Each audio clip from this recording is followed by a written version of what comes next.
कुबरेश्वर महादेव की जय। हर हर महादेव, हर हर महादेव, हर हर महादेव। काशी विश्वनाथ ओगरदानी त्रिकालदर्शी कैलाशी अविनाशी भगवान शिव की पुनित पावन पवित्र शिव महापुराण की कथा भगवान शिव की कृपा से,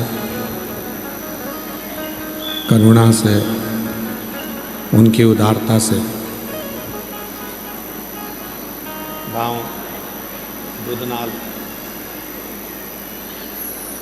तहसील उमरगा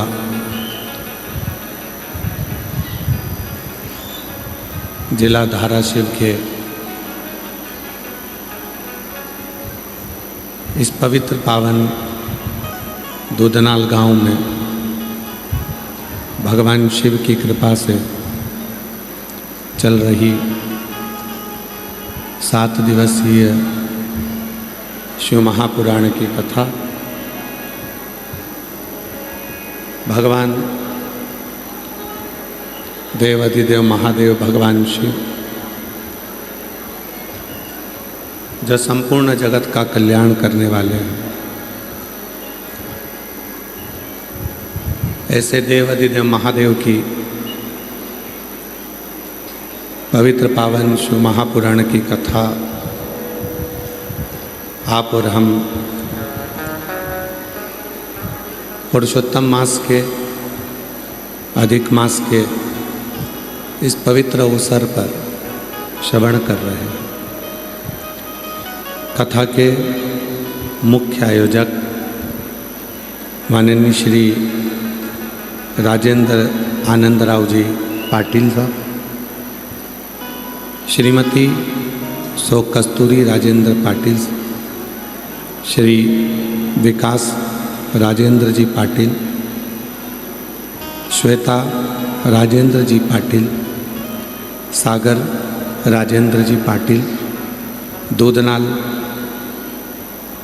गांव से एक बार जोरदार ताली बजाकर उनका स्वागत वंदन अभिनंदन, जिन्होंने इस पवित्र कथा को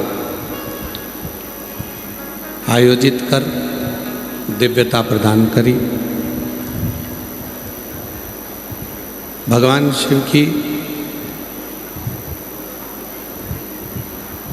ये पवित्र पावन शिव पुराण की कथा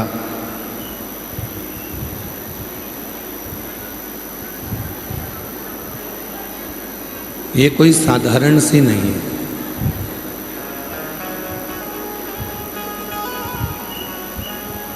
कि केवल एक कान से हम श्रवण करें और दूसरे कान से हम निकाल दें।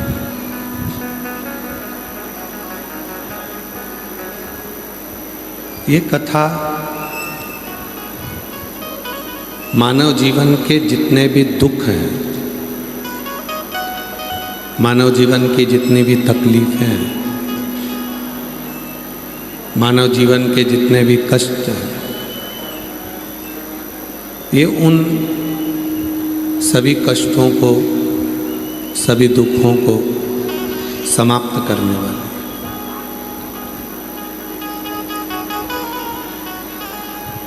जिस समय पर तुमरुका जी माँ चंचुला देवी को शिव महापुराण की कथा सुनाते हैं,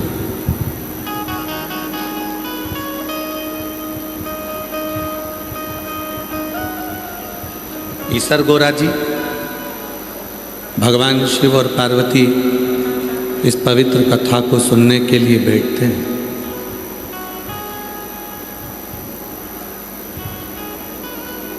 उस समय पर स्वयं तुमरुका जी ने भगवान देवाधिदेव महादेव से वर मांगा था।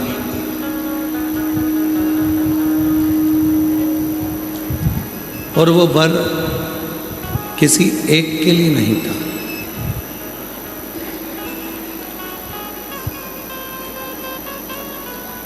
वो वर था सबके लिए। सर्वे भवन्तु सुखिनः।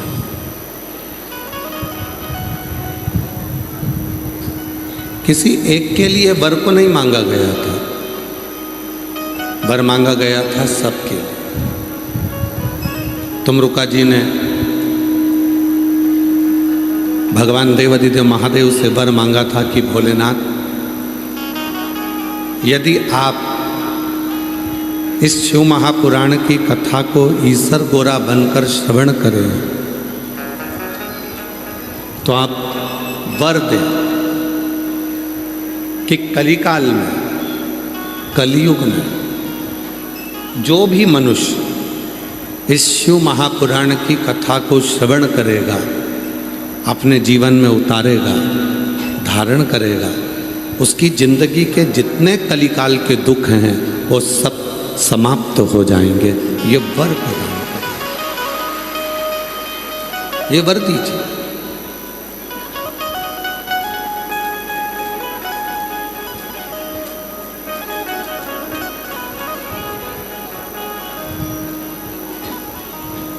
घोर कलिकाल में, चलते हुए कलयुग में, कलिकाल में संसार के लोगों के लिए ये शिव महापुराण की कथा एक ऐसी कथा है जो मानव जीवन के सारे दुखों को, मानव जीवन के सारे क्लेशों को समाप्त कर देती, मानव जीवन की सारी तकलीफों को समाप्त कर देती।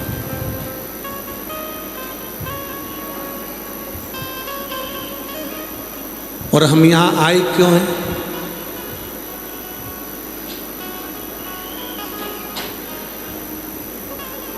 कुछ शिव से अपने मन की बात को कहना और कुछ शिव से आशीर्वाद प्राप्त करना।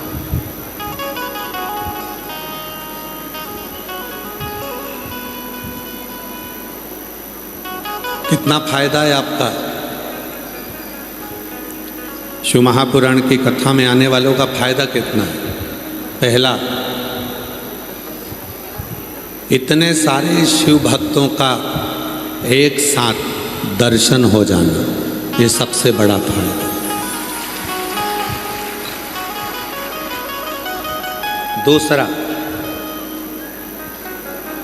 आप अपने घर पर बैठकर शिव महापुराण की कथा को सुनते टीवी पर, तो घर पर 2-4 लोग मिलकर श्री शिवाय नमस्तुभ्यम बोलते। अब आज भक्तों की अगर गिनती लगाई जाए तो लाखों में शिव भक्त यहाँ पर बैठे हुए, और शिव महापुराण की कथा कहती है जब किसी मंत्र को हम हजारों बार जप लेते हैं तो वो मंत्र सिद्धता धारण कर कर हमारे जीवन को कल्याण करता है। अब एक साथ लाखों शिव भक्त श्री शिवाय नमस्तुभ्यम जपते हैं, नमः शिवाय जपते हैं, ओम नमः शिवाय जपते हैं, तो वो मंत्र आपकी जिह्वा पर सिद्ध हो जाता है और आप जब यहाँ से घर जाते हैं तो आपका कार्य सफल होना प्रारंभ हो जाता है।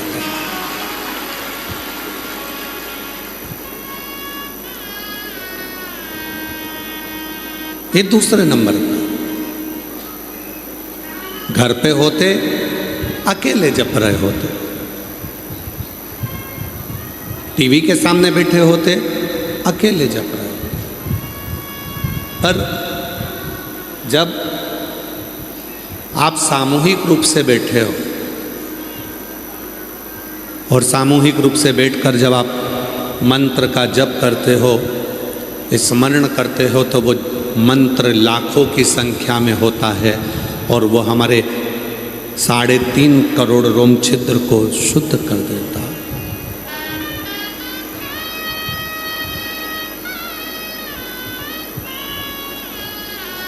ये दूसरा फायदा है। तीसरा लाभ क्या है? जब आप श्री महाभारत का चरित्र कहता है।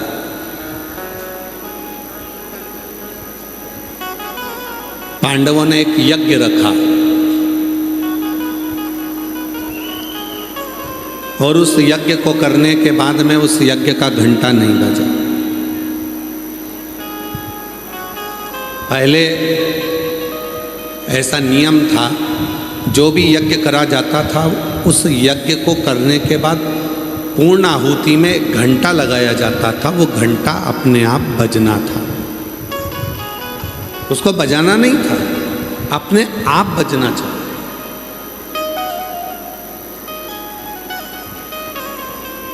पांडवों ने यज्ञ किया, घंटा नहीं बजा। पांडवों के मन में आया क्या यज्ञ में कोई कमी रह गई है?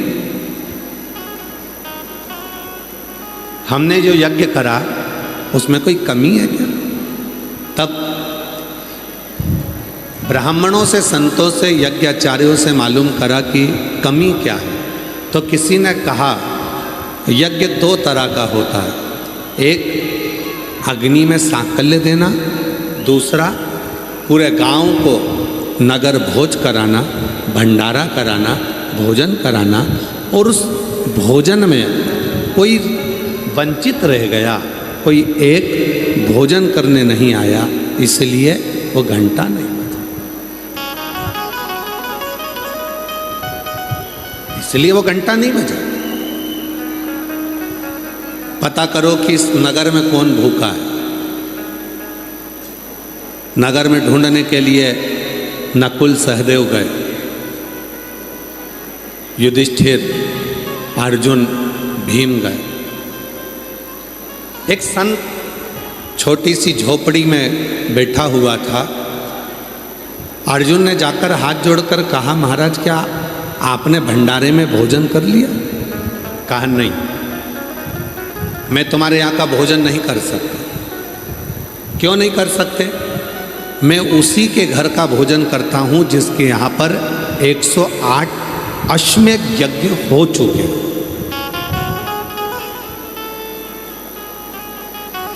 जिसने अपनी जिंदगी में 108 अश्वमेध यज्ञ कर लिए, मैं उसके घर का भोजन कर लेता। मैं तुम्हारे यहाँ का भोजन नहीं कर सकता।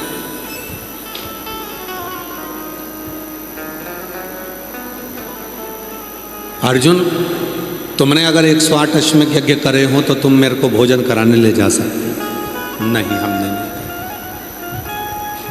खबर पहुंची द्रौपदी के पास, और द्रौपदी पैदल पैदल, बिना पादुका के, बिना चप्पल के, बिना रथ पर बैठे, पैदल पैदल द्रौपदी संत के पास पहुंच गई। संत से कहा, बाबा चलो हमारे यहाँ चलकर भोजन करो, जिससे यज्ञ की पूर्णाहुति हो, घंटा बज जाए।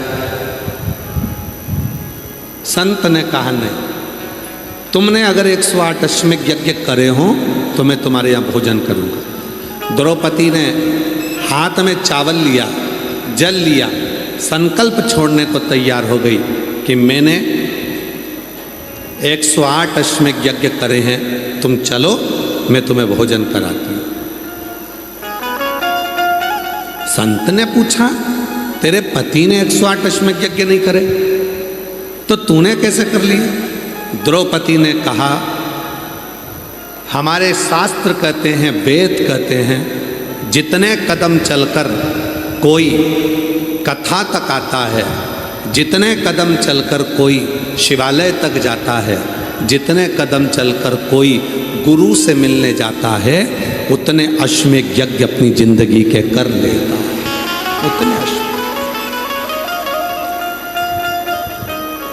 द्रौपदी कहती है, मैं तुम्हारे से मिलने के लिए आई हूँ 5000 कदम चलकर, मैंने 5000 अश्वमेध यज्ञ कर लिए।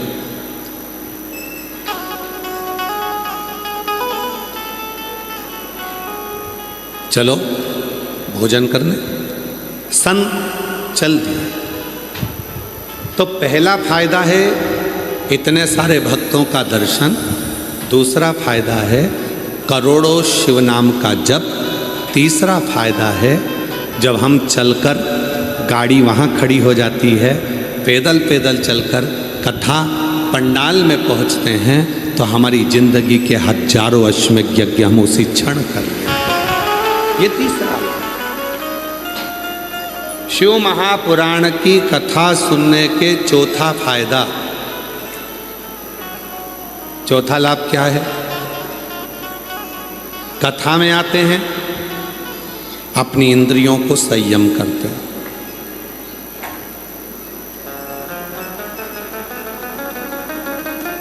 इतनी देर 2 बजे कथा चालू होगी, 10 बजे से जगह संभाल लेते हो।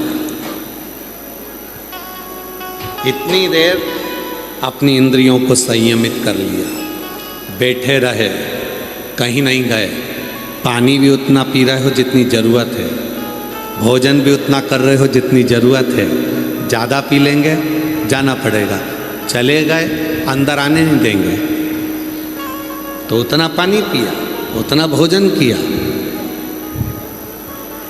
स्थिर इंतजार में बैठे हैं। चौथा लाभ है, अपनी इंद्रियों को कथा में जाने वाला व्यक्ति संयमित कर लेता है, इंद्रियों को संयम में कर कर उसको बांध लेता है। और 5वां फायदा, जब कथा श्रवण करने के बाद व्यक्ति अपने घर को जाता है तो वो अकेले नहीं जाता, उसके साथ अपने महादेव को विश्वास के साथ लेकर जाता है। ये 5 फायदे शिव महापुराण की कथा सुनने वालों के, श्रवण कर।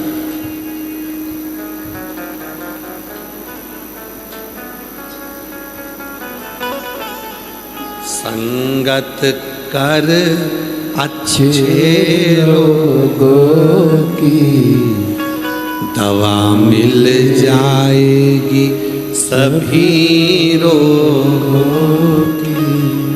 संगत कर अच्छे लोगों की, दवा मिल जाएगी सभी रोगों की। तो तू जतन कर ले, मुक्ति का कोई तो जतन कर ले। रोज थोड़ा थोड़ा प्रभु का भजन कर ले, रोज थोड़ा थोड़ा प्रभु का भजन कर ले। ज़्यादा नहीं करना है हमें, ज़्यादा भटकना नहीं है हमें, ज़्यादा जहाँ वहाँ जाना नहीं है हमें। तो जितना मिल जाए, जितना प्राप्त हो, जो मिले, जिस भाव से मिले, उसको ग्रहण कर।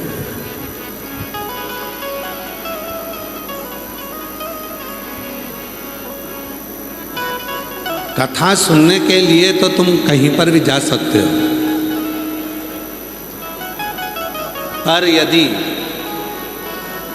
बहुत कथा होती है, पर यदि कभी तुम्हें सूचना मिल जाए कुबेरेश्वर धाम से चलकर ये शिव पुराण आई है और सूचना मिल जाए, समझ लेना कि अब मेरे दुखों का अंत होने वाला है, जो मुझे कथा के पंडाल से निमंत्रण आया, जो मुझे कथा के पंडाल से निमंत्रण आया। कथा श्रवण करने के लिए मैं जा रही हूं, एक भरोसा, एक दृढ़ता, एक विश्वास अपने भीतर धारण कर कर चल।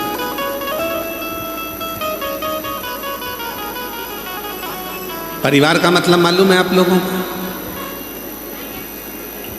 जम के तो बोलो, परिवार का मतलब मालूम है? परिवार का मतलब ये नहीं होता कि हम सब साथ रहते हैं। गुरुजी हम 4 देवर जेठे सब साथ में रहते हैं, गुरुजी हम 3 देवर जेठे सब साथ में रहते हैं। परिवार कहते हैं इसको।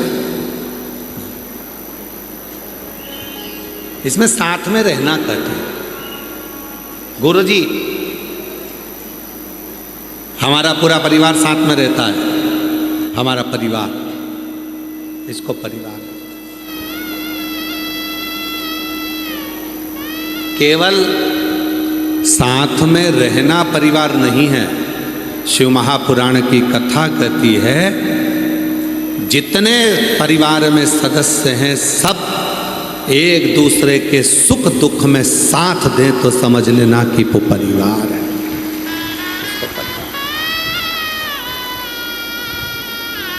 कितने भाई? 4। कितने भाई? 2। कितनी बहन? 5। कितने फूफा? 8। कितनी बुआ? 8। कितने मामा? 4। कितनी मामी? 4। हमारा इतना बड़ा परिवार है, इसको परिवार नहीं कहेंगे। दुख आया तुम पर, तकलीफ आई तुम पर, कष्ट आया तुम पर, और पूरा परिवार एक साथ आकर खड़ा हो जाए तो समझ लेना कि वो परिवार है। वो परिवार।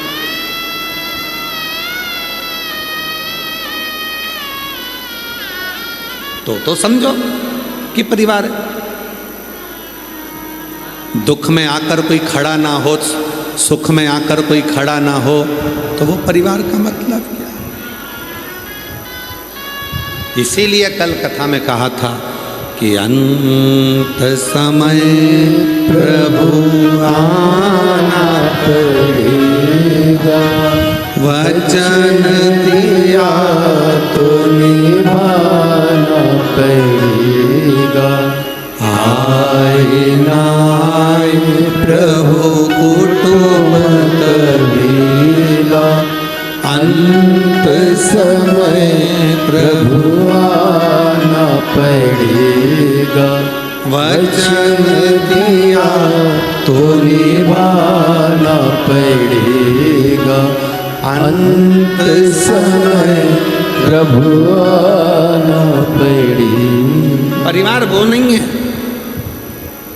सब हैं, सब। परिवार वो है, दुख आया सब साथ है,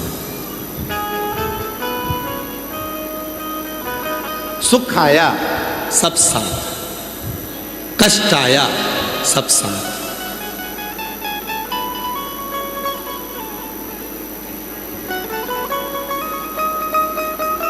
पाटिल साहब, बहुत अच्छा गांव है आपका दूधनाल। हम आपको साधुवाद देते हैं, जिस गांव के आप हैं आपको उसके लिए साधु।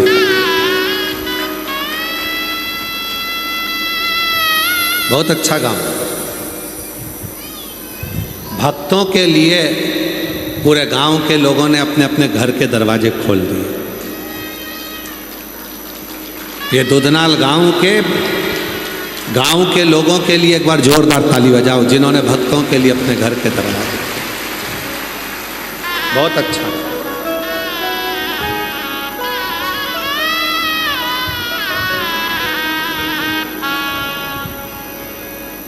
और हमको सूचना मिली पाटिल साहब की गांव के लिए आपका समर्पण बहुत रहता है, बहुत समर्पण। और हम भोलेनाथ जी से यही प्रार्थना करते हैं कि आपका समर्पण दूधनाल के लिए क्या, पूरे तालुका के लिए ऐसे ही बना रहना चाहिए। बहुत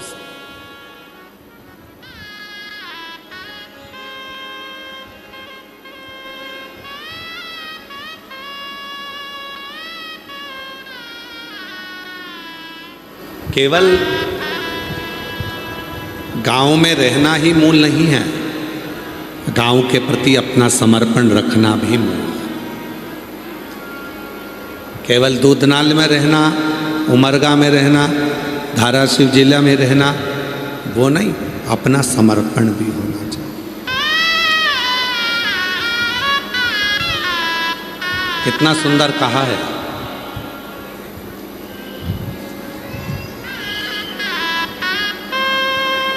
जिस गांव में तुम्हारा जन्म हुआ है, जिस भूमि पर तुम्हारा जन्म हुआ है, उसके प्रति थोड़ा सा कर्ज तुम्हारे माथे पर रहता है, और वो कर्ज को मिटाने का एक ही तरीका है कि उस गांव का विकास हो, उस गांव का विकास। और मैं श्री राजेंद्र आनंदराव जी पाटिल जी आपको धन्यवाद देता हूं कि इस दोदनाल गांव को जो नहीं भी जानते थे, नहीं पहचानते थे, उन्होंने अपने अपने गूगल पे सर्च किया कि सीहोर वाला बाबा आ रहा है, तो आखिर ये दोदनाल है कहाँ, कितने किलोमीटर दूर है। बोलो बोलो, सही है कि गलत है? कई लोग ऐसे होंगे जो इस गांव में कभी नहीं आए होंगे, पर उन्होंने सर्च कर कर देख कर कि आखिर है कहाँ, कहाँ दोदनाल है कहाँ। और लोग इसी को राष्ट्र के प्रति, इसी को अपने गांव के प्रति समर्पण कहते हैं। एक बार राजेंद्र पाटिल जी के लिए जोरदार ताली बजाकर उनके लिए साधु का बहुत बहुत साधु। इसी को समर्पण कर, समर्पण का भाव यही है। और आपसे भी निवेदन है, जितने शिव महापुराण की कथा को श्रवण करने के लिए आप दूर दूर से आए हैं, आप लोगों से निवेदन है, बन सके अपने गांव के बच्चों को अच्छी शिक्षा दीजिए, अच्छी चिकित्सा दीजिए। 1 रुपया भी किसी को दान मत दीजिए, मत करो कहीं पर दान, 1 रुपया किसी को मत दो, पर अपने गांव के बच्चों को जिनको पढ़ना है, एजुकेशन करना है, उनके पास में धन नहीं है और बाबा ने यदि आपको दिया है तो उन बच्चों को पढ़ाने का जिम्मा उठाइए, पढ़ाइए, शिक्षा दीजिए।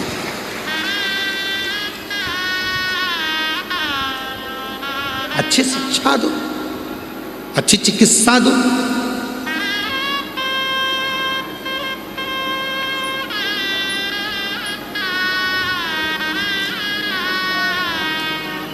हमको कल मालूम पड़ा राजेंद्र जी पाटिल साहब कि आप भी दोदनाल गांव के आसपास के बच्चों को, दोदनाल गांव के कई लोगों को सहयोग कर कर उनको शिक्षा और उनको कहीं ना कहीं, अगर मुंबई में आए हैं, आप तो मुंबई रहते हैं, मुंबई में अगर आए हैं और किसी को कोई चीज़ की ज़रूरत पड़ती है तो उनके लिए तुरंत तत्पर खड़े रहते हैं। उसके लिए हम आपको साधुवाद देते हैं। इन सब चीज़ों, ये तत्परता, यही एक सुख,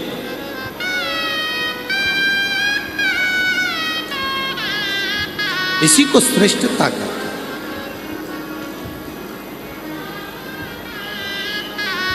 आओ कभी सीहोर, हमारी तरफ से निमंत्रण है आपको। जब तुम्हारा मन पड़ जाए, जब तुम पर बाबा कृपा कर दे, तो एक दिन सीहोर आकर देखो। आप लोग जो झोली में थोड़ा सा दान देते हो या कोई काउंटर पे सहयोग देते हो, आकर देखो तुम्हारा दिया गया वो 1 रुपया सही जगह लग रहा है कि नहीं लग रहा। स्वयं को आना चाहिए, देखना चाहिए। गाय, बेटी और लक्ष्मी, ये 3 देने से पहले सोचना चाहिए। गौ माता को देने से पहले सोचो, लक्ष्मी को देने से पहले सोचो और बेटी को देने से पहले सोचो। गाय, ऐसे ब्राह्मण को मत दे देना कि वो दूध के चक्कर में लेकर जाए, बाद में दूध देना बंद कर दे तो वो किसी को बेच दे। फिर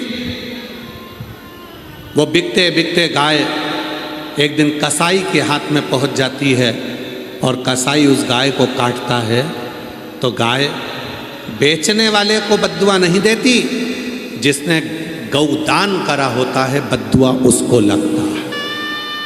इसलिए गाय ऐसे को मत देना जो गौ माता का सम्मान न कर सका। गाय देने से पहले कई लोग कहते हैं हमारे दादाजी चले गए, उनके निमित्त गाय देना है, कन्यादान में गाय देना है, इसमें गाय देना है।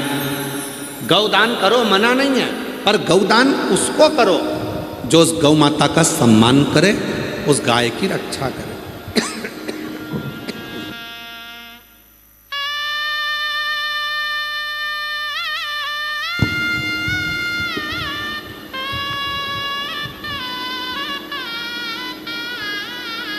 जो गौ माता का सम्मान करे, गाय की रक्षा करे। लक्ष्मी दो, पैसा दो, पर ऐसे भिखारी के कटोरे में, ऐसे भिक्षुक के कटोरे में पैसा मत देना कि तुम्हारे पैसे को ले जाकर शाम को मदिरा में लगा दे, जुए में लगा दे, मांसाहार में लगा दे, वैश्यावृत्ति में लगा दे।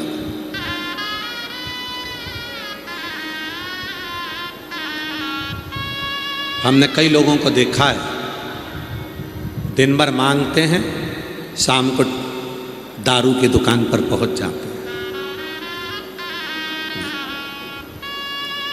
लक्ष्मी गलत कटोरे में जाती है और गलत जगह पर जाती है तो दान करने वाले को रोना पड़ता है। गाय गलत जगह चली जाती है, गौ माता, तो दान करने वाले को रोना पड़ता है।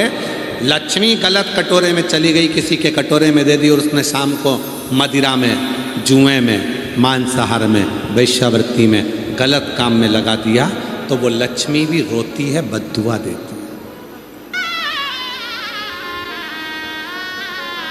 देने से पहले विचार करो, कहाँ दे रहे हो, किसको दे रहे हो, क्यों दे रहे हो। इसीलिए हम आप लोगों को हर कथा में बारंबार कहते हैं कि तुम देते हो तो एक बार सीओर में आकर देखो कि तुम्हारे धन का कितने बच्चे पढ़ाई कर रहे हैं, तुम्हारे धन से कितने लोग भोजन कर रहे हैं, तुम्हारे धन से कितनों की चिकित्सा हो रही है, तुम्हारे धन से कितनी एम्बुलेंस चल रही है, तुम्हारे धन से कितनों की व्यवस्था हो रही है, तुम्हारे धन से क्या क्या क्रम हो रहा है। तुम्हें स्वयं को आकर देखना चाहिए, स्वयं को। गाय को देने पहले, गौ माता दान करने से पहले विचार करो कि ये सही जगह जाए। लक्ष्मी देने से पहले विचार करो कि ये सही जगह जाए। और बेटी को देने से पहले विचार करो, बहुत बड़ा घर या बहुत सारा सामान, पेट्रोल पंप, डीजल पंप, बंगला, ये सब ना देखते हुए ये विचार करो कि जिस लड़के के साथ बेटी को ब्याया जा रहा है वो मेरी बेटी का आदर करे, सम्मान करे, सत्कार करे और उसको खुश रखे।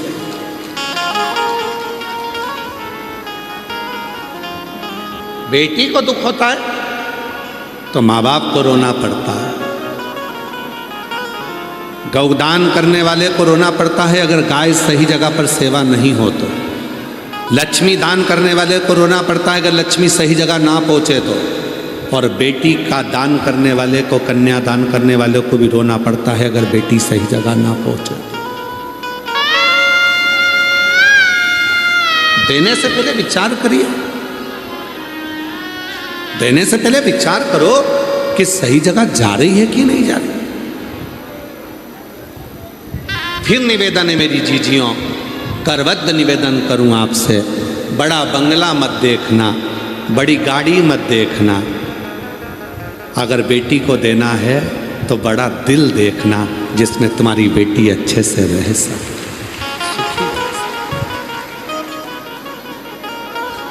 खुश रह सके।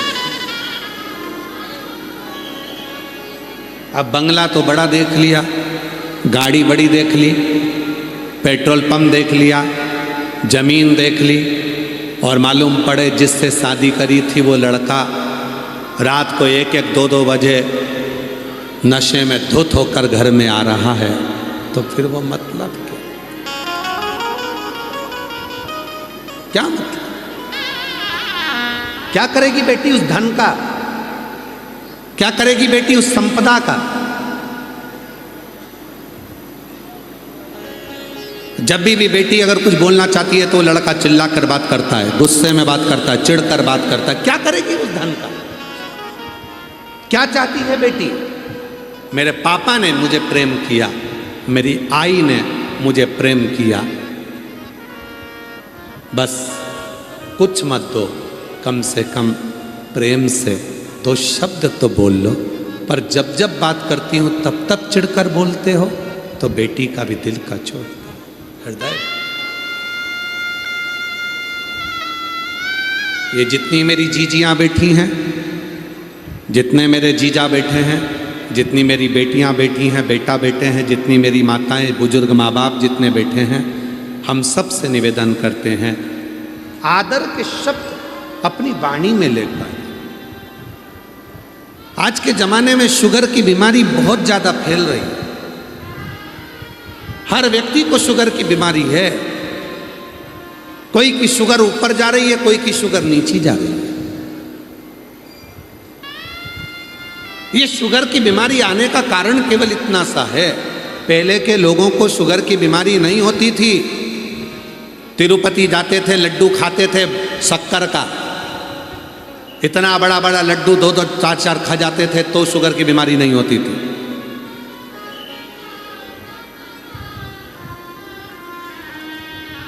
शिरडी जाते थे तो वहां से लड्डू लेकर आते थे, वो भी लड्डू खाते थे।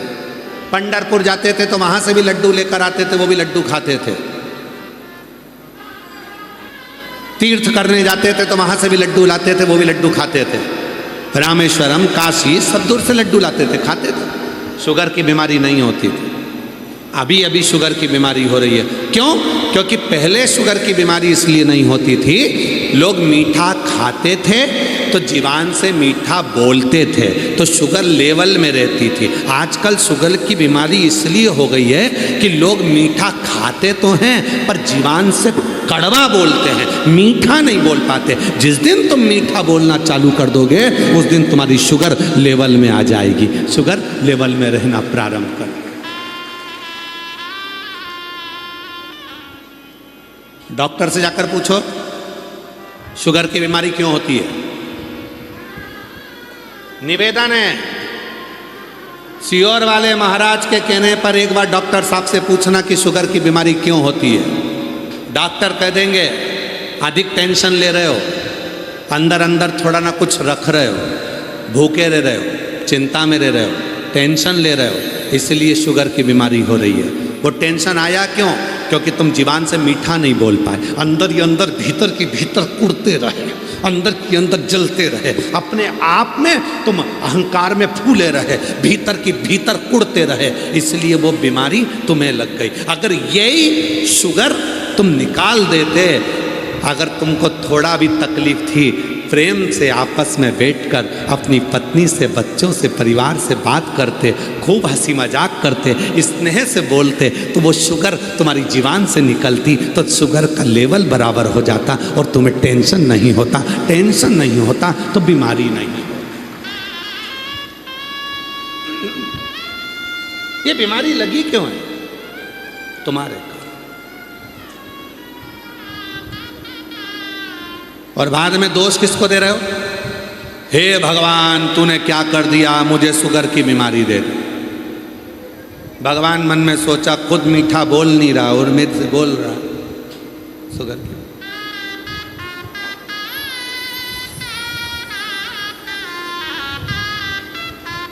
अच्छा बोल, श्रेष्ठ बोल।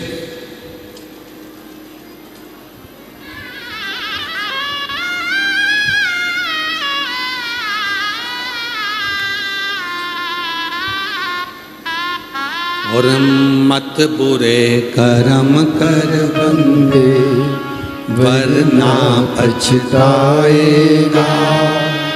भगवान की आंखों से तू बच नहीं पाएगा, तू बच नहीं पाएगा।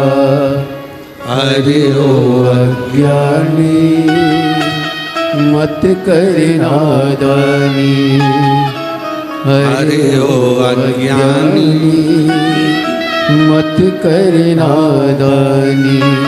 तेरे कर्म का फल भी तू ही पाएगा, जैसा किया तूने तेरे आगे आएगा। मत बुरे कर्म कर बंदे, वरना पछताएगा।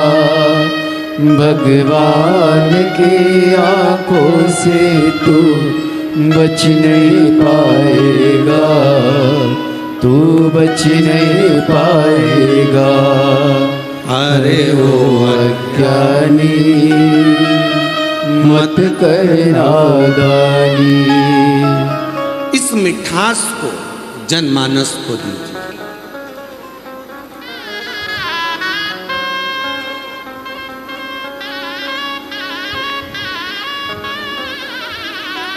सीखो मेरे भोले बाबा से।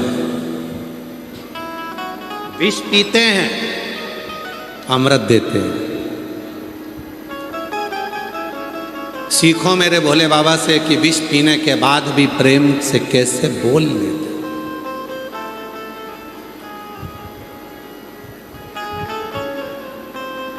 कंठ में विष भरा,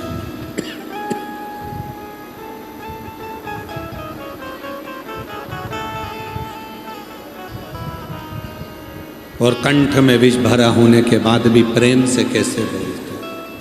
कैसे विचार करना। हमने कई लोगों से पूछा, क्यों भैया घर में आते हो चिड़चिड़ करते हो? अरे गुरुजी तुमको क्या मालूम हमें इतना टेंशन रहता है। तो वो सारा टेंशन पत्नी पे निकालोगे? सारी चिंता क्या पत्नी को ही दोगे? बाहर तो अच्छे से रहते हो, फोन पे बात करते हो, अपने दोस्तों से तो बड़े खिलखिला के बात करते हो, रिश्तेदारों से बात करते हो तो बड़े खुश होकर करते हो, और पत्नी से बात करते हो तो चिड़चिड़ करके करते हो। क्यों भैया क्या हुआ? तो कई लोगों ने कहा हम बहुत चिंता में रहते हैं, बहुत टेंशन में रहते हैं। टेंशन में रहते हो तो पत्नी पर गुस्सा करोगे, चिड़चिड़ करोगे? चिंता, टेंशन चिड़चिड़ करने से समाप्त नहीं होगा। तुमसे ज्यादा टेंशन, तुमसे ज्यादा चिंता तो मेरे देव अधिदेव महादेव को थी। विष पिया, कंठ में भर लिया विष को। पत्नी उस विष को संभाल रही है तो पत्नी नीली पड़ गई।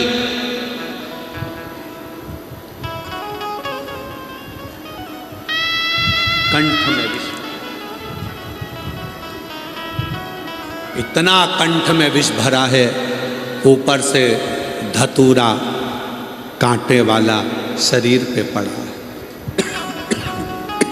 धतूरा, इतना विष।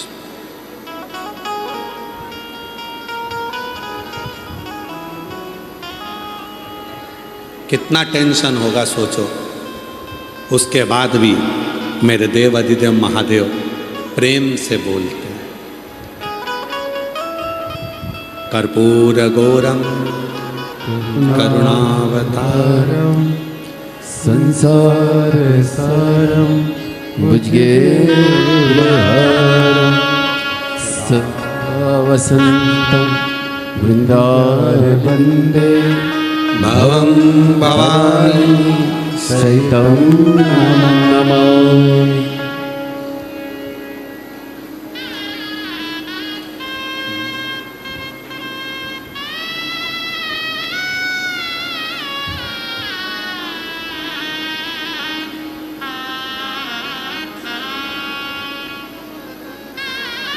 शांत, एकदम शांत, कोई आडंबर नहीं, कोई क्लेश नहीं।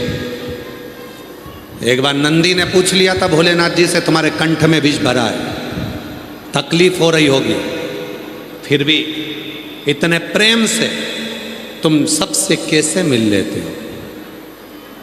शिव कहते हैं अपने दर्द को, अपने दुख को किसी को कह भी दूंगा तो वो मेरा दुख थोड़ी ना आधा कर देगा।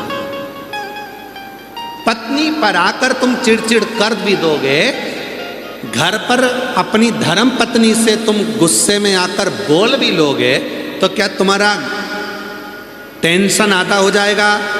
जम के बोलो रे भाई, हो जाएगा क्या? नहीं हो सकता।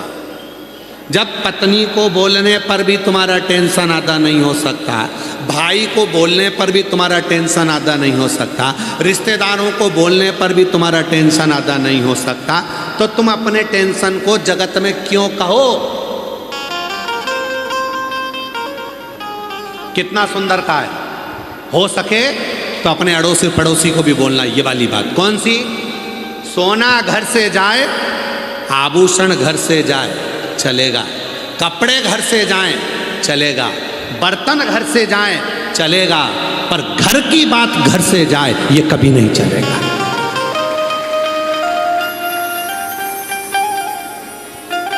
चेन चली गई ना, चले जान दो। अंगूठी चली गई ना, चले जान दो। घर से कपड़े चले गए ना, चले जान दो। बर्तन चले गए ना, चले जान दो। घर से सामान चले गया, चले जान दो। पर घर की बात घर से कभी नहीं जाना चाहिए। क्यों? जब घर की बात बाहर चली जाती है तो फिर ये सारा घाटा तो अपनी जगह है। जब घर की बात घर से चली जाएगी, अंदर की बात बाहर चली जाएगी, तो वो घाटा लगेगा जो जिंदगी में कभी सह नहीं पाओगे। इसलिए धन गया जान दो, आभूषण गए जान दो, कपड़े गए जान दो, बर्तन गए जान दो, हाथ की घड़ी चली गई घर से कोई बात नहीं, पर घर की बात घर से निकल कर नहीं जाना चाहिए। घर की बात घर में रहना चाहिए। चिड़चिड़ करो, पर याद रखना, तुम्हारे चिड़चिड़ करने से, तुम्हारे टेंशन बोलने से, देने से क्या तुम्हारा टेंशन आधा हो जाएगा? नहीं होगा। तुम्हारा डिप्रेशन आधा हो जाएगा? नहीं होगा। तुम दूसरे को टेंशन देकर करना क्या चाहते हो? इसलिए एक काम करो, बाहर शंकर जी जैसे हो जाओ। कंठ में विष है पर मस्तक पर गंगा है, इसलिए मुस्कुरा कर चलते हैं। मेरे ओ घरदानी, कितना भी टेंशन हो, घर में आओ तो सिर पे गंगा लेकर आओ, भेजा ठंडा कर कर आओ, इतने मस्त होकर आओ कि कितना भी गुस्सा, कितना भी चिड़चिड़, कितना भी क्लेश, घर में आते से ही तुरंत आवाज़ लगाकर अपनी पत्नी को, क्यों आज तूने दाल बनाई क्या? वही जो पहले बनाई थी, बहुत शानदार बनी थी, वैसी बनाना तू। बच्चों के साथ इधर आओ रे, आओ मेरी गोदी में बैठो, इधर आओ, बच्चों के साथ गेम खेलो, थोड़ा एंजॉय करो, हंसी मजाक करो। मालूम पड़े दुकान से आए, ऑफिस से आए और मुसद्दी लाल जैसे बैठ गए। पत्नी चाय लेकर आई तो चिल्ला ठंडी लेके आ गई, चिड़चिड़ कर रहे हो। जरा सा कुछ बोल दिया, चिड़चिड़ कर रहा। बच्चा खेल रहा था, उसमें चिड़चिड़ कर रहा। माँ ने कुछ बोल दिया, चिड़चिड़ कर रहा। पापा ने कुछ बोल दिया, चिड़चिड़ कर रहा। अरे भाई, घर में आया है ना, बाहर था ना, घर में आए हो ना, चेहरे पर स्माइल रखना। सारी समस्या का हल एक लोटा जल है। उसी तरह घर की सबसे बड़ी समस्या क्रोध का हल भी तुम्हारे चेहरे की मुस्कुराहट है। तुम मुस्कुराहट दोगे तो मुस्कुराहट मिलेगी, प्रसन्नता। भूल गए लोग, दुनिया भूल गई। आजकल लोग बंदर से कहते हैं दांत दिखा, और घर में खुद नहीं दिखा पाता। घूमने के लिए अयोध्या गए, चित्रकूट गए, यहाँ गए, वहाँ गए, ब्रज गए, और बंदर से कह रहा है दांत दिखा, दांत दिखा, बिस्कुट दे, दांत दिखा, दांत दिखा। बंदर भी मन में सोचता है काय को दिखाऊं, तू तेरे घर में दिखाता। घर में तो मुसद्दी लाल जैसा रहता, एकदम आकड़ में, गुस्से में, चिड़चिड़ कर कर, क्रोध कर कर, अपशब्द बोलकर। प्रेम से अगर तू घर में दांत दिखा सकता है तो फिर मैं भी तुझे दांत दिखा सकता हूं। प्रेम। शिव को क्या चाहिए? भगवान शंकर को क्या चाहिए?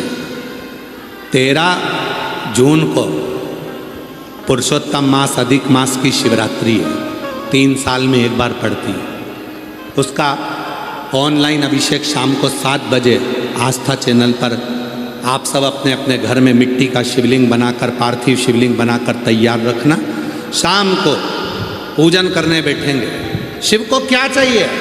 पूरी पूजन की सामग्री आस्था चैनल पर कथा चालू होने से पहले चलती है, कथा विराम होने के बाद चलती है।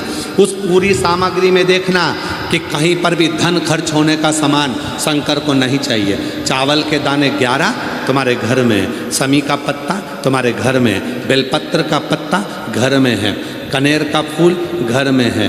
जो सामग्री, थोड़ा सा कच्चा दूध, 1 चम्मच 2 चम्मच, थोड़ा सा उसमें शक्कर या गुड़ मिला हुआ तुम्हारे घर में।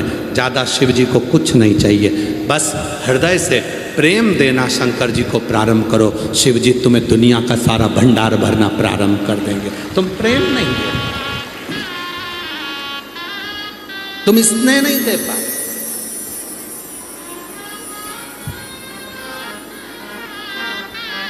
एक प्रेम की बात शिव महापुराण की कथा के माध्यम से, इस पत्र के माध्यम से, एक प्रेम।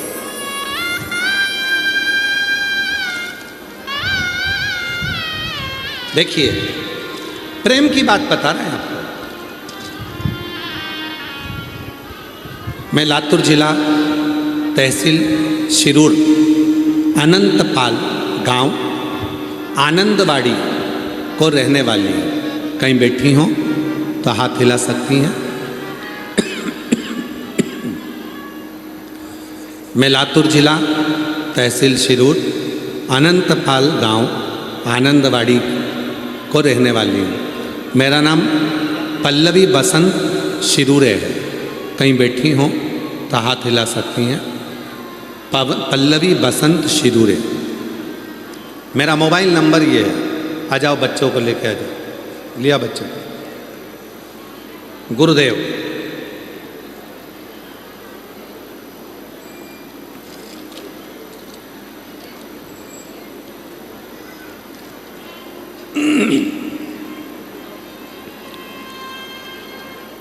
मेरी शादी को 25 साल हो गए थे।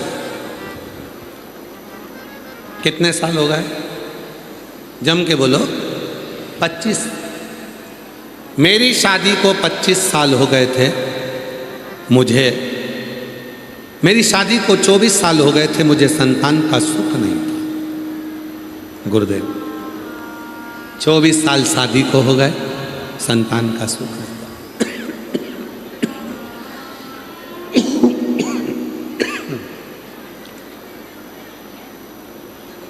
मुझे लोग ताने मारते थे।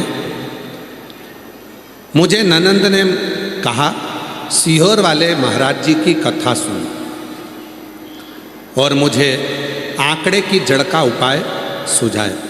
तब मैंने आंकड़े की जड़ का मंदिर जाकर उपाय भी किया। संतान का सुख उस समय पर नहीं। मैंने आपके कहने पर ऑनलाइन सावन के महीने में पार्थिव शिवलिंग का पूजन भी किया। गुरुदेव, जब भगवान ने मेरी नहीं सुनी तो आप कहते हो ना, हिम्मत मत हारना। शिव जी के मंदिर में जाकर नंदी के पास बैठकर शिव जी से अपने प्रेम की बात कर। मैं ना तो कोई मंत्र जानती हूँ, ना कोई मैं स्तुति जानती हूँ, ना मैं कोई श्लोक जानती हूँ। केवल मैं शंकर जी के मंदिर में जल चढ़ाने जाती और नंदी के पास बैठकर कुछ नहीं कहती, बस एक ही बात कहती, वो सीहोर वाला महाराज है ना, आपका चेला, वो व्यास पीठ पर बैठकर कहता है कि जो मांगो वो मिलेगा। मैं शंकर जी से कहती, तू मेरी मत सुन तो सीहोर वाले चेले की तो सुन ले। उसकी हंसी उड़ जाएगी, और उसकी हंसी उड़ेगी तो लोग उस पर उंगली उठाएंगे, ताना देंगे। अगर मुझे कुछ नहीं देगा तो उसकी भी तो इज्जत जा रही है। तू तेरे चेले की तो देख, सीहोर वाले की। गुरुजी रोज जाती, रोज यही कहती। 2 बार पशुपति व्रत कर लिए, 2 बार बाबा के कुबरेश्वर धाम चली गई, और बाबा की ऐसी कृपा हो गई। 25 साल के बाद बाबा की कृपा से 5 सितंबर 2025 को मेरे घर में 2 पुत्रों ने जन्म ले लिया। ये बाबा, ये शिव की कृपा, ये शंकर की।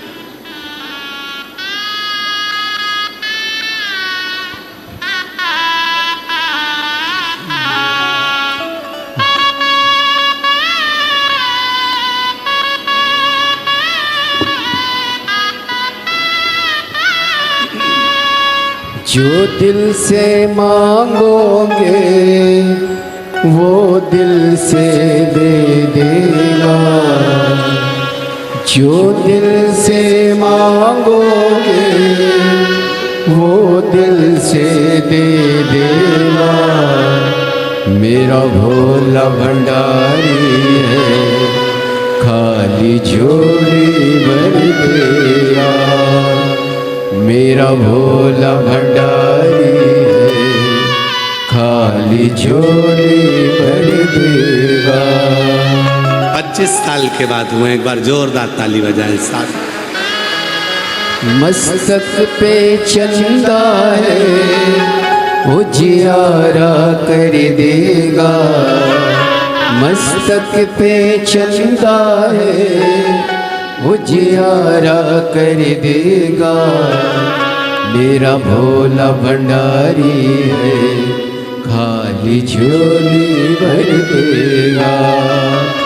मेरा भोला 25 साल के बाद हुए हैं, जोरदार ताली बजाएं। खाली झोली भर देगा।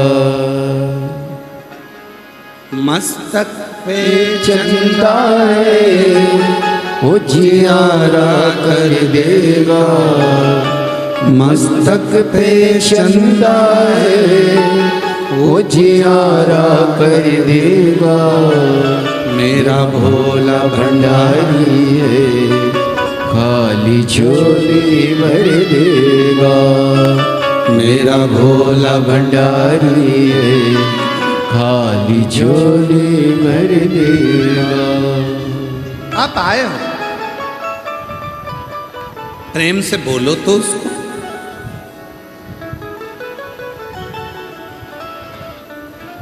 प्रेम से उसको निवेदन तो करो, प्रेम से उससे बातें तो करो। जब प्रेम से बात करोगे, जब प्रेम से निवेदन करोगे, स्वीकार करो, स्वीकार करो। आप और हम प्रेम की भाषा बोलना बंद कर, आप और हम प्रेम की वाणी बोलना बंद कर दें।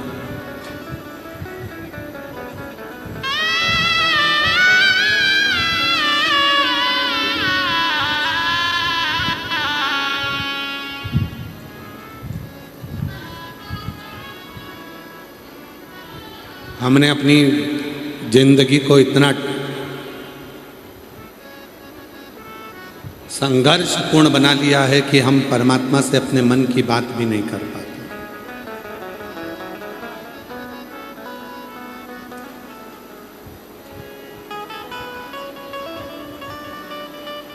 हम परमात्मा से अपने हृदय की बात भी नहीं कर पाते।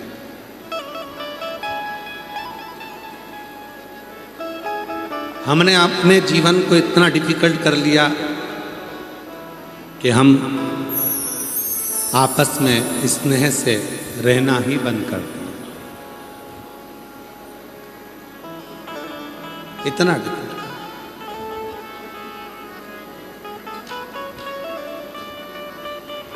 जब प्रेम, स्नेह, वात्सल्यता, करुणता अपने भीतर होगा तो शिव को मिलने में देरी नहीं होगी। पश्चिम बंगाल में एक शिवजी का प्राचीन मंदिर है, तारकेश्वर महादेव।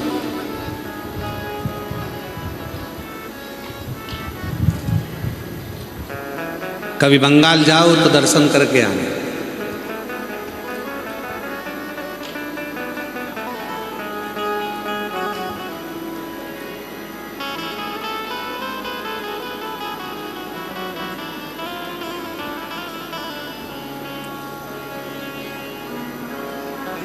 हुबली के पास में आता है तारकेश्वर महादेव, पश्चिम बंगाल।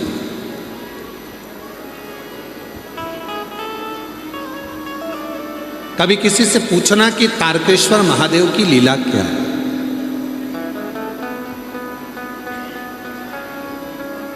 एक भगवान शंकर का परम भक्त हुए श्री विष्णुदास, शिव जी के परम उपासक थे, भोले थे, सीधे। और जो भोला होता है, सीधा होता है, सबसे ज्यादा काम उसी को बताए जाते हैं। सबको मालूम है मेरा काम ये कर सकता है,